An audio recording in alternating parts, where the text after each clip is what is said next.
আসসালামু আলাইকুম রহমতুল্লাহ বরকাতুহু। তো বন্ধুগণ, আশা করি আল্লাহ পাকের অসীম রহমতে সকলেই সহি সালামত আছেন।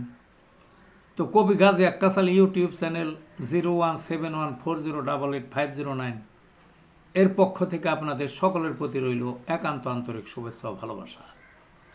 তো বন্ধুগণ, এখন আপনাদের সামনে যে বিষয়টা বয়ান করবার চেষ্টা করব সেটা হলো আমার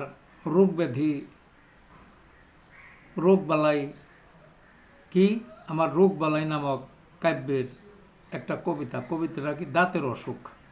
সেই দাঁতের অসুখ কবিতাটা এখন পাঠ করবার চেষ্টা করব। আসুন দেখা যাক কবিতাটা কি বলা হয়েছে। দাঁতের অসুখ হলে একবার যায় না কখন ছেড়ে, সারা জীবন ভুকায় তাকে নিজের মুখে থেকে।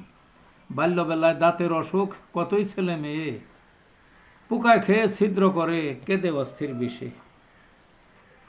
আগায় খাওয়া গোড়ায় খাওয়া গর্ত কালো রঙে, মুখটা দেখায় বিশ্রী তাদের কথা যখন বলে। বয়স্কদের আরও অসুখ, সকল দাঁত নড়ে, মারির দাঁতে এতই ব্যথা উহু উহু কাঁদে। দাঁতের ব্যথায় চাপা ফুলে, চোখের জল ঝরে,